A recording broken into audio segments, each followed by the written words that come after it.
Welcome back, everybody. Thanks for joining us for another chilling exploration of terror and urban myths. Before we get started, don't forget to hit that like button and subscribe to our channel for more spine-tingling explorations into the world's most unsettling tales. All right, sounds good.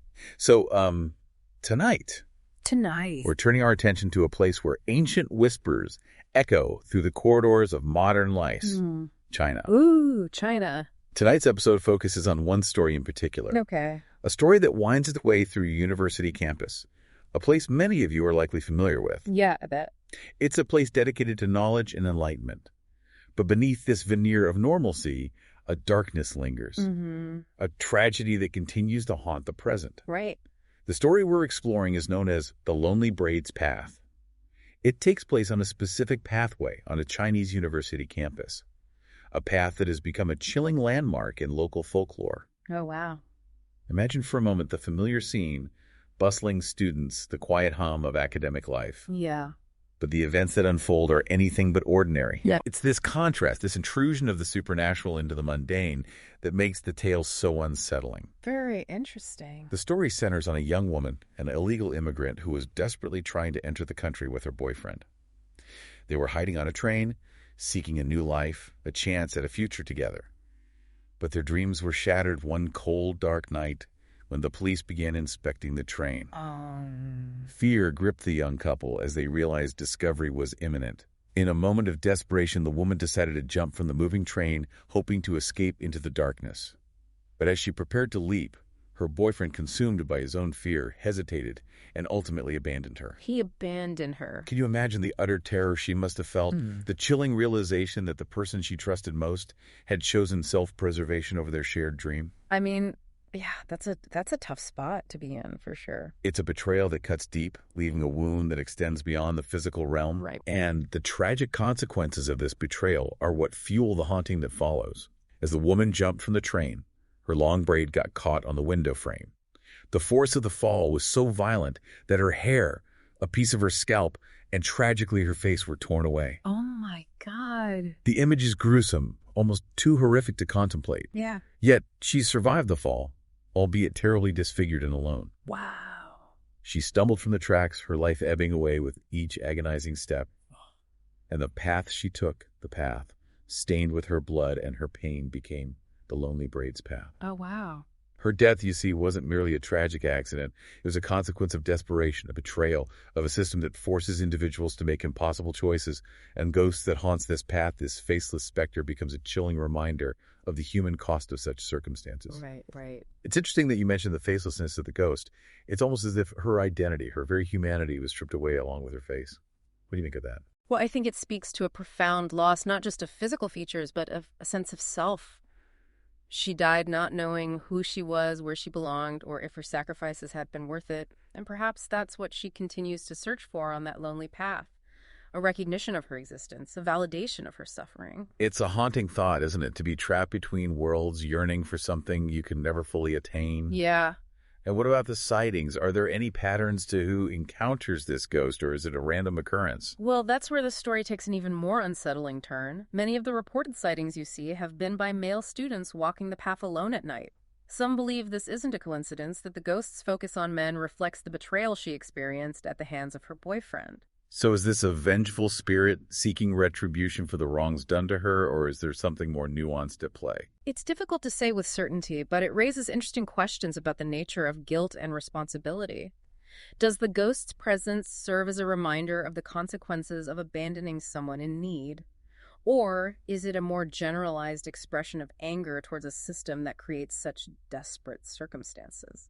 Perhaps it's a combination of both, a reflection of both personal and societal failings. Yeah, could be. This story, it really makes me think about the weight of our choices, how they can ripple outwards, affecting not just ourselves, but those around us.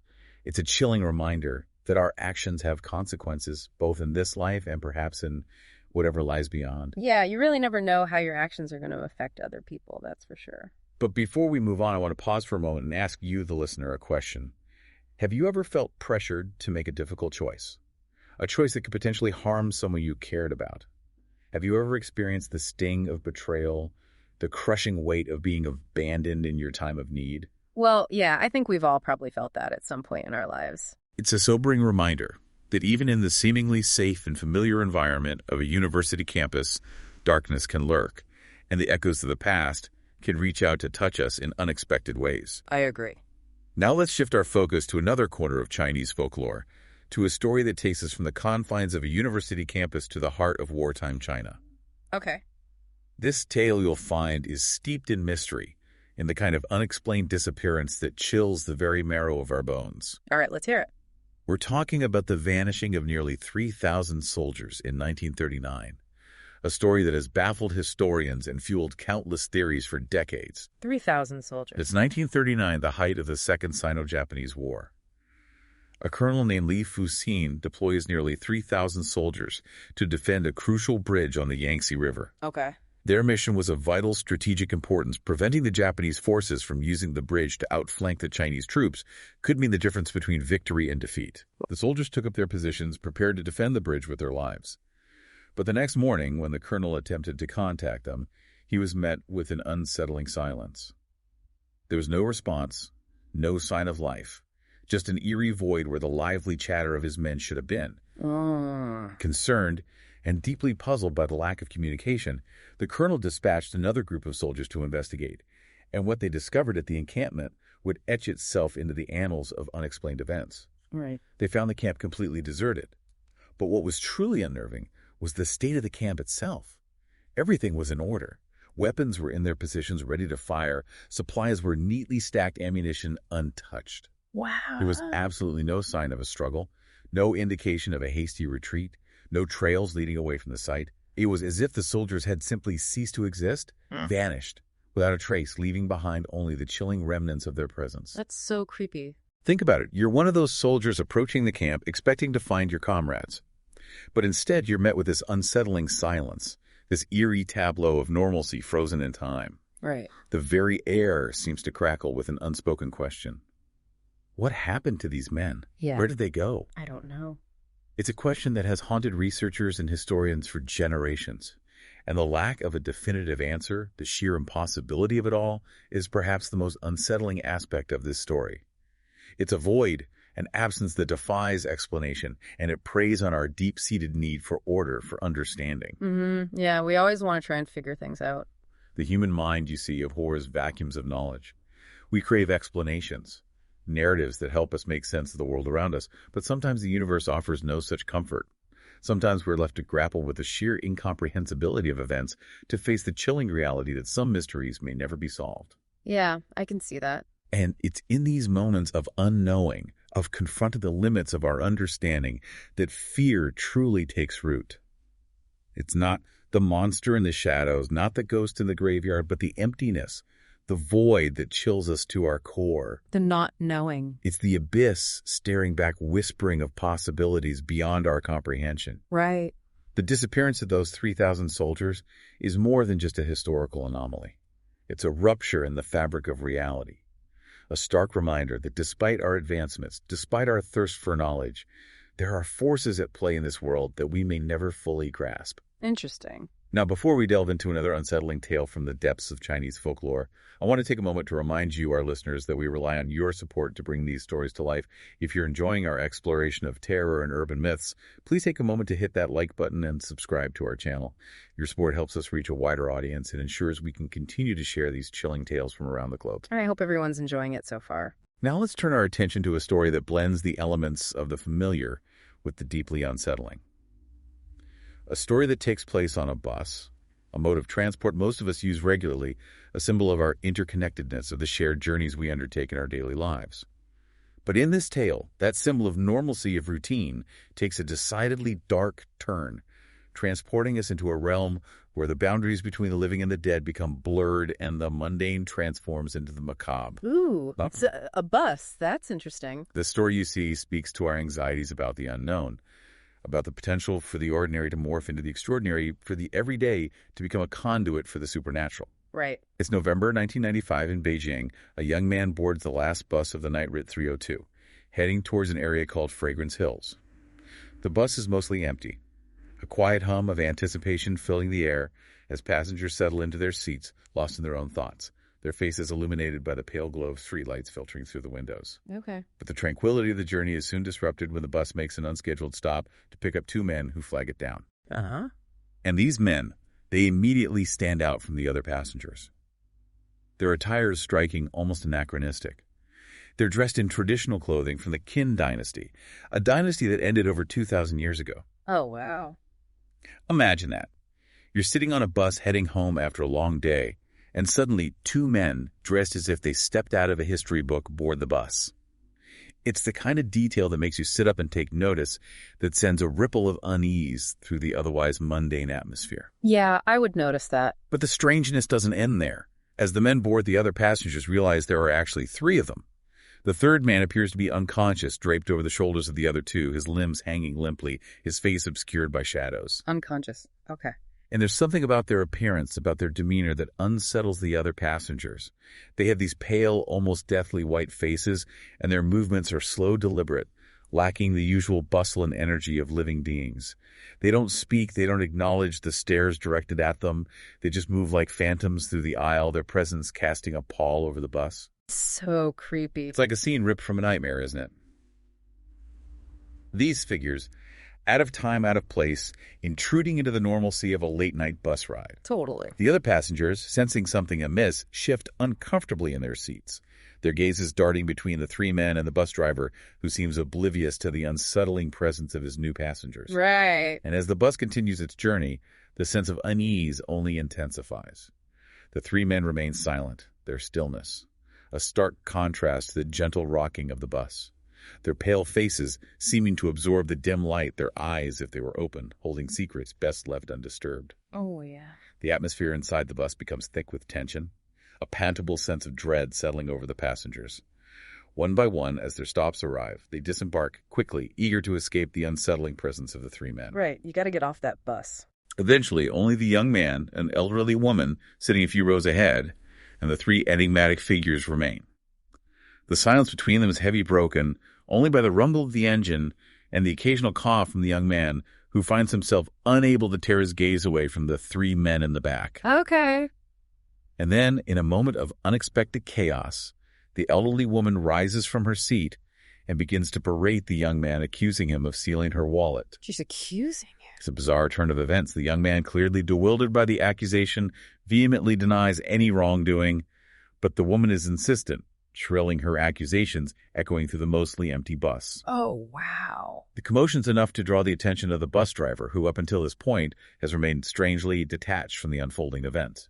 He stops the bus, demanding that both the young man and the elderly woman disembark, threatening to call the police if they refuse. Wow, he's kicking them off. Now, you might think this is just a typical case of misunderstanding, unfortunate encounter on public transport.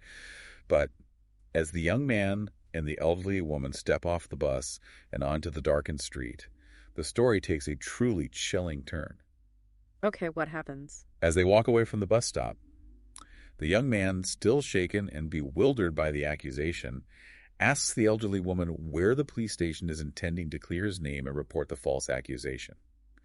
But her response sends a shiver down his spine. She tells him with a grave expression on her face that there is no police station nearby. What? The young man is stunned. What was the purpose of this charade? Right. Why force him off the bus on a false pretense? Yeah, why would she do that? Then the elderly woman leans in close, her voice barely a whisper, and reveals the true reason for her actions. She tells him that she had been observing the three men in the back of the bus, and she noticed something terrifying. Oh, what did she see? Something that made her believe they were not men at all, but something far more sinister. Something that defied the laws of nature and posed a threat to the young man's very soul. Wow. What did she see? What could be so terrifying that it would drive her to stage such a dramatic intervention? Yeah, I need to know. She tells the young man, her voice trembling with fear and urgency, that she had been watching the three men closely, and as the bus swayed and jolted along the road, she caught glimpses of their lower bodies, glimpses that revealed a chilling truth.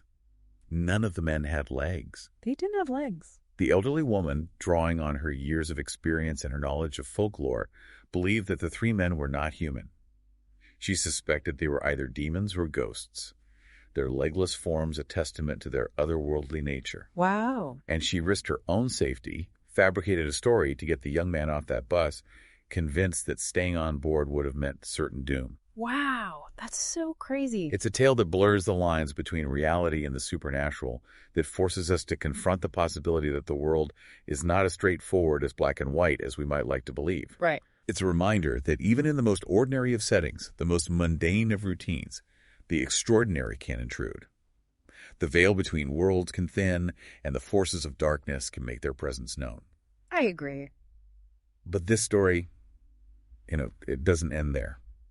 There's another layer to this tale, another dimension that adds a chilling ambiguity to the encounter. Okay. Indeed. This story, like many tales passed down through generations, exists in multiple versions. And while the first ending leaves us with the elderly woman's chilling revelation and the young man's narrow escape, the second ending offers a more concrete, more disturbing conclusion. Uh-huh. What happened in the second ending? What fate befell the bus and its remaining passengers? Yeah, tell me. The next morning, Route 302, the very bus the young man had escaped, was found at the bottom of a river. It appears the driver lost control and crashed through a bridge.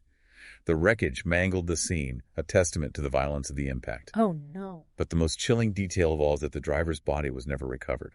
What? Vanished. Yeah. Just like the soldiers. It's a detail that leaves us suspended in a web of unanswered questions. Was it merely a tragic accident? A driver losing control in a moment of fatigue or distraction? Or was there something more sinister at play?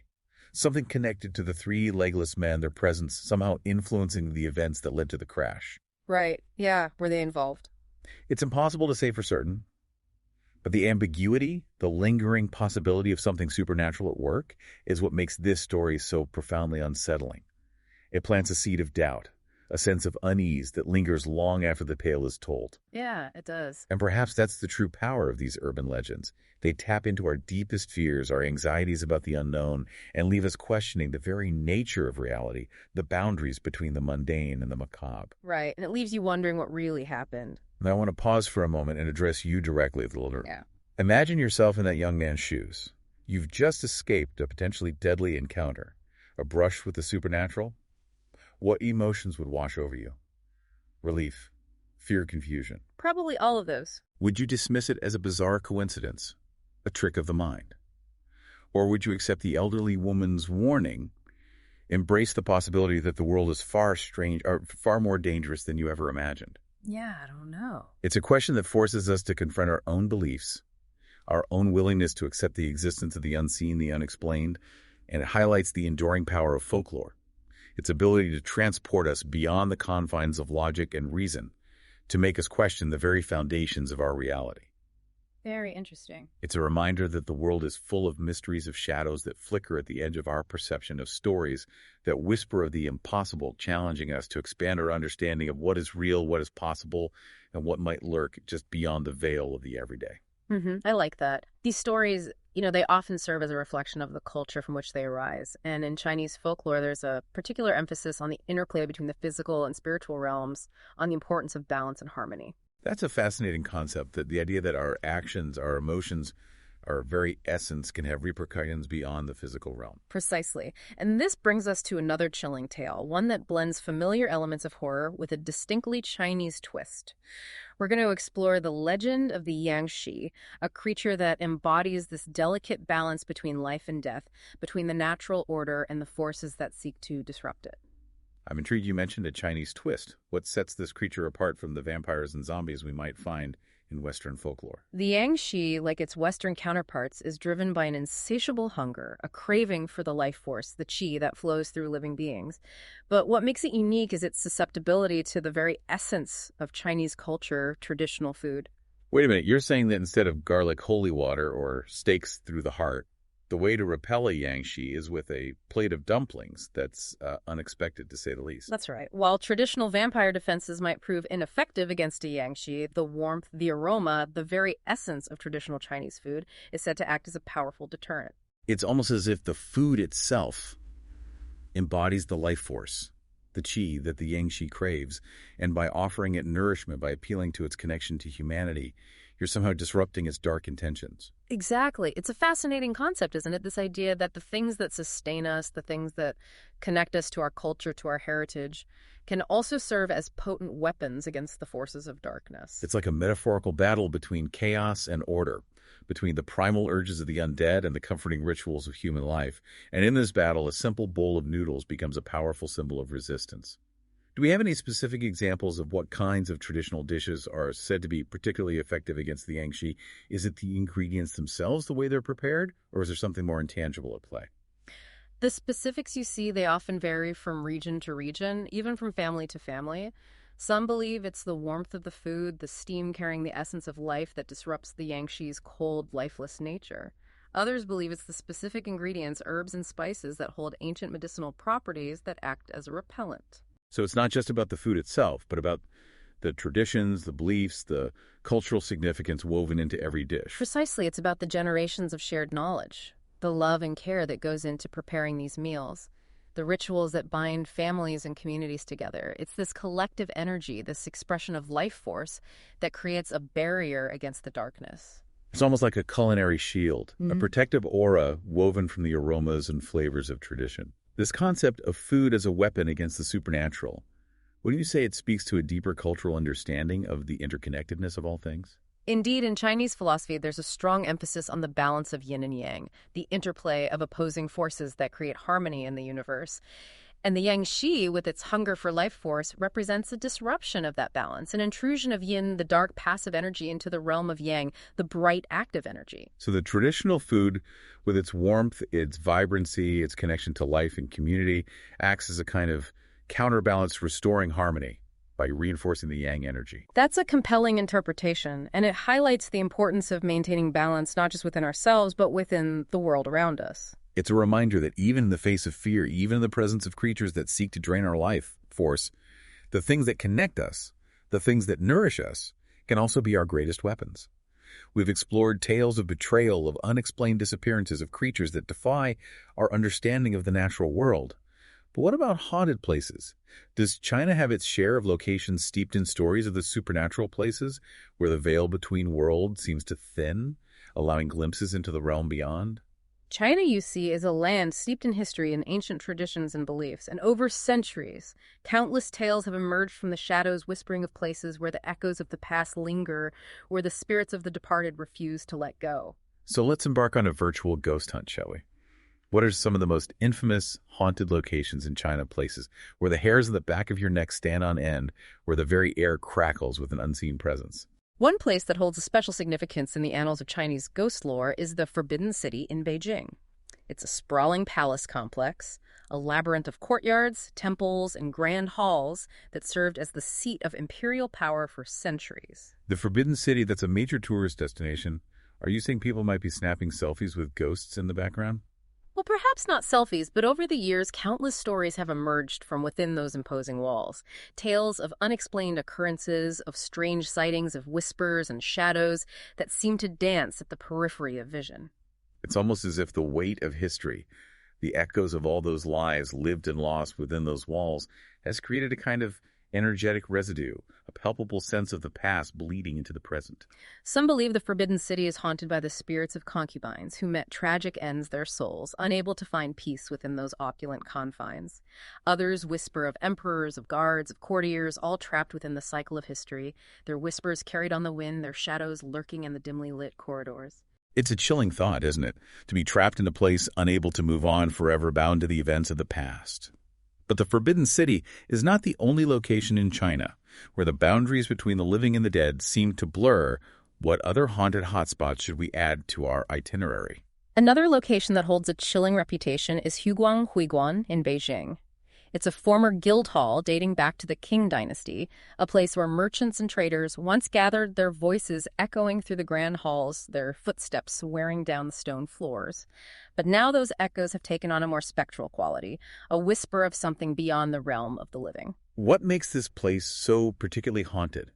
What stories have seeped into its walls, staining the air with a sense of unease? Huiguan, you see, has become a popular destination for paranormal investigators, those brave souls who seek to document the unseen, to capture evidence of the spirits that linger in the shadows, and many who have ventured within its walls claim to have experienced phenomena that defy rational explanation. What kind of phenomena? Disembodied voices, cold spots, apparitions materializing in the darkness? All of the above and more. There are stories of objects moving on their own doors, slamming shut without a breeze, whispers echoing from empty rooms, and some visitors even claim to have been touched, pushed, or even scratched by unseen forces. That's enough to send chills down anyone's spine, to feel a cold hand on your shoulder, knowing there's no one there to hear your name whispered in the darkness, only to turn and find yourself surrounded by emptiness. These places, wouldn't you say they serve as a kind of portal to the past? They allow us to glimpse the lives, the tragedies, the emotions of those who came before us, those who walked the same paths, breathed the same air, but whose journeys ended within those very walls. Indeed, they're like living museums of human experience, but with an added layer of the supernatural, a sense that the stories of the past are not merely confined to books and artifacts, but continue to unfold, to whisper and moan, and make their presence known in the present. It makes you wonder what these spirits are trying to tell us, what messages they're trying to convey across the veil of time. It's a question that has fascinated humankind for centuries. Are they seeking help, closure, recognition, or are they simply trapped, unable to move on their whispers, a mournful echo of unfinished business of lives cut short of stories left untold? These haunted locations, they challenge us to confront the mysteries that lie beyond our understanding, to acknowledge the possibility that death is not an end, but a transition, a doorway to a realm where the boundaries of time and space become blurred, where the echoes of the past continue to resonate, seeking an audience, seeking a connection. Now let's shift our focus from the grand historical sites to the realm of urban legends. Those modern-day myths that spread like wildfire through whispers and online forums, stories that often tap into our anxieties about the world around us, about the unseen dangers that lurk in the shadows of our everyday lives. And tonight we're going to delve into a legend that's particularly chilling. A story that takes place in a hospital, a place where life and death intersect, where the boundaries between the physical and the spiritual are often blurred. This is the tale of the woman in black, a mysterious figure that has become a staple of hospital folklore in China, her presence whispered in hushed tones among nurses and doctors, her appearance often associated with the approach of death. The woman in black, a figure that appears in countless cultures, her attire, a symbol of mourning her presence, a harbinger of something beyond the realm of the living. But the Chinese version of this legend, you'll find, holds its own unique set of chills and unsettling implications. So what is it about the woman in black that makes her so unsettling? What stories have woven themselves around her spectral form, solidifying her place in the pantheon of Chinese urban legends? The story goes that in certain hospitals in China, a woman dressed entirely in black began appearing to patients shortly before they died. Wait a minute, she appears to patients before they die, like as a warning? Or is she something more sinister? Is she the cause of their demise or simply a witness to it? That's the chilling part, isn't it? The ambiguity, the lack of a definitive answer. Some believe she's a harbinger of death, a spectral figure who comes to claim souls to usher them into the afterlife. So like a grim reaper, but in a stylish black outfit. Exactly. But others believe she's a benevolent spirit, a kind of angel of death, who comes to comfort the dying in their final moments to ease their transition from this world to the next. It's almost like a reverse guardian angel, a guide who escorts souls from the realm of the living to the realm of the departed. But her appearance, the black attire, the association with death, it's inherently unsettling regardless of her intentions. It speaks to our primal fears about death, about the unknown, about the possibility that something might be watching us, waiting for us at the moment of our passing. It's a reminder that even in our most vulnerable moments, we might not be alone. Whether that's a comforting thought or a terrifying one depends, I suppose, on your own beliefs about the afterlife, about the nature of the soul, and what might lie beyond the veil of mortality. But this story, it doesn't just raise questions about the afterlife. It also makes you think about the role of perception, the power of suggestion. How so? Well, imagine you're a patient in a hospital, already anxious, perhaps, facing a serious illness. You hear whispers of the woman in black, stories of her appearances before death. And then one night you see a figure in the hallway, a fleeting glimpse of darkness. Is it the woman in black, or is it simply a nurse making her rounds, her dark uniform, playing tricks on your mind? It's a fascinating question, isn't it? The interplay between our expectations, our fears, and our perceptions. Are we more likely to see what we expect to see, what we fear to see, even if it's not truly there? And what about the medical staff, the nurses and doctors who work in these hospitals who witness the fragility of life on a daily basis? Are they more susceptible to believing in these stories? It's certainly possible. After all, they're constantly confronted with the mysteries of life and death, with the limits of medical science, with the unknown. And in those moments of uncertainty, it's only natural to seek explanations, to grasp at any thread of meaning. even if it leads us into the realm of the supernatural. So the woman in black becomes a focal point for their anxieties, a way to explain the unexplainable, to cope with the inevitability of death. It's a compelling theory, and it highlights the human need for narrative, for stories that help us make sense of the world around us, even if those stories venture into the realm of the uncanny, the unsettling, the things that go bump in the night. It's a reminder that even in the sterile scientific environment of a hospital, where logic and reason are supposed to reign supreme, the human mind still seeks the comfort, the meaning that can be found in stories, even stories that whisper of shadows and specters of the unseen forces that might be lurking at the edge of our perception. But perhaps these stories are not just about fear, about the unknown. Perhaps they're also about hope. Hope in a story about a spectral figure associated with death. Think about it. The woman in black, regardless of her intentions, represents a transition, a passage from one realm to another. And for those facing their own mortality, for those grappling with the fear of the unknown, wouldn't the presence of a guide, even a spectral one, offer a glimmer of hope? It's an interesting perspective, the idea that even in death we might not be alone, that there might be someone waiting to guide us, to comfort us as we cross that threshold into the great unknown. It's a thought that might offer solace to some fear to others, but that, I suppose, is the nature of these stories. They invite us to confront our own beliefs, our own fears, our own hopes about what might lie beyond the veil of this life. Now, before we move on to our final exploration of Chinese folklore for this episode, I want to remind our listeners that we rely on your support to continue bringing these stories to life. If you're enjoying our journey into the shadows, please take a moment to hit that like button and subscribe to our channel. Your support helps us reach a wider audience and ensures we can continue to delve into the eerie and the enigmatic, to uncover the hidden layers of meaning and mystery that lie beneath the surface of these tales.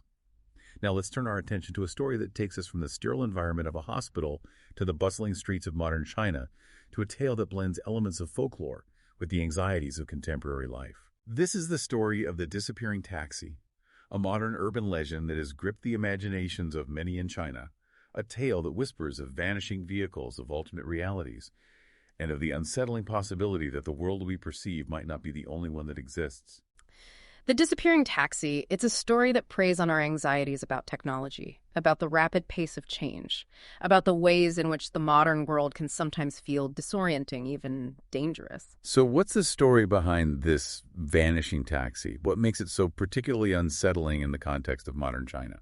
The tale, as it's often told, involves late-night taxi rides, those moments of vulnerability, when we entrust our safety to strangers, to vehicles that navigate the darkened streets carrying us from one point to another. But in this story, that journey takes an unexpected and terrifying detour. Imagine this. You've had a long day, you're tired, you hail a taxi to take you home. You settle into the back seat, lost in your own thoughts, watching the city lights blur past the window. But as the journey progresses, you start to notice something strange. The streets seem unfamiliar. The buildings take on an eerie, distorted quality, and the driver, once a reassuring presence in the front seat, now seems distant, almost spectral. And then, in a moment of chilling realization, you understand you're no longer in the city.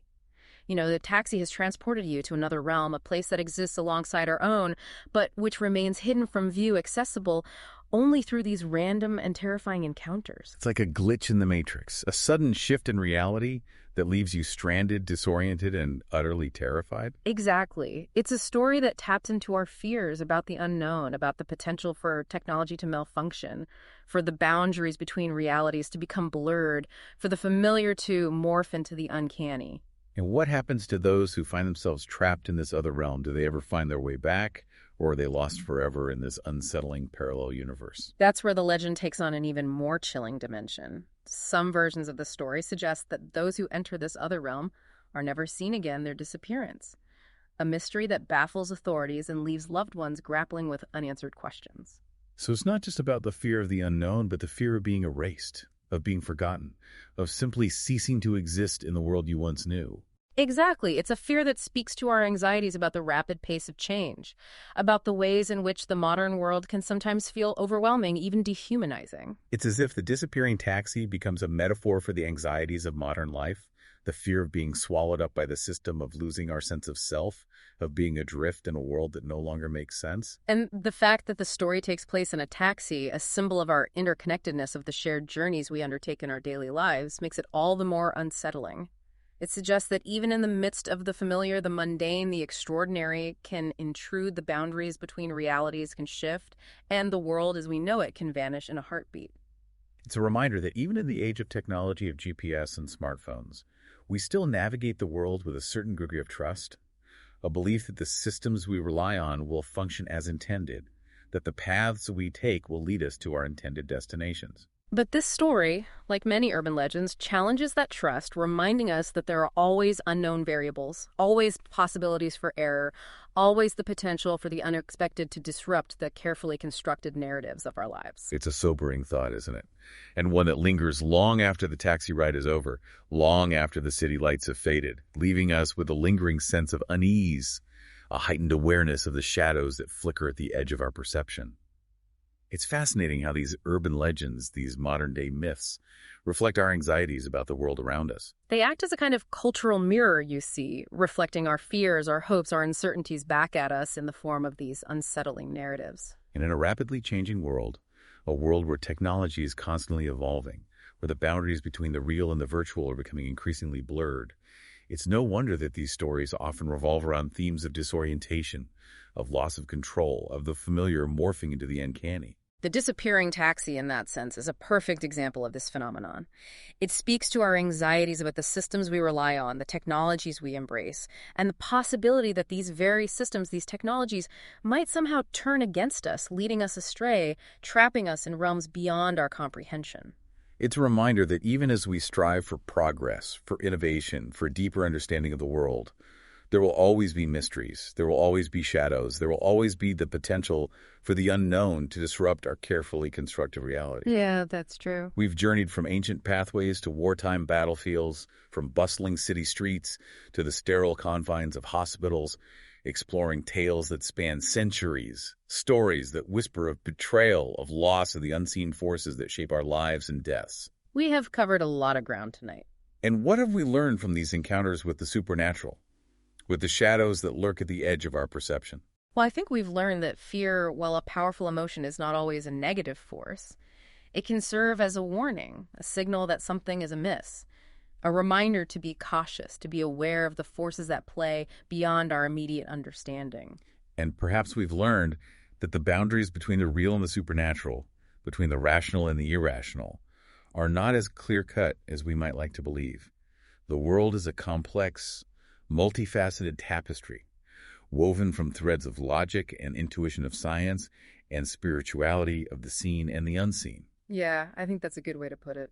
These stories, these legends, they invite us to embrace that complexity, to acknowledge the mysteries that lie beyond our grasp, to explore the shadows without losing sight of the light. Right. They remind us that even in the face of fear, even in the presence of the unknown, there's always room for wonder, for curiosity, for a sense of awe at the vastness and the mystery of the universe. And as we conclude this episode of Terror and Urban Myths, I want to leave you, our listeners, with a thought, a question to ponder.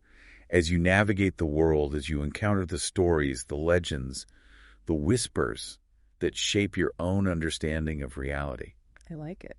What are the shadows that you carry within you? Ooh, that's a good one. What fears, what anxieties, what hopes shape your perception of the world? Right. What do you bring to the table? And how do you confront those shadows? Do you embrace them, seek to understand them, or do you turn away seeking comfort in the familiar, in the well-lit spaces where the unknown is kept at bay? Interesting. These are questions that each of us must answer for ourselves.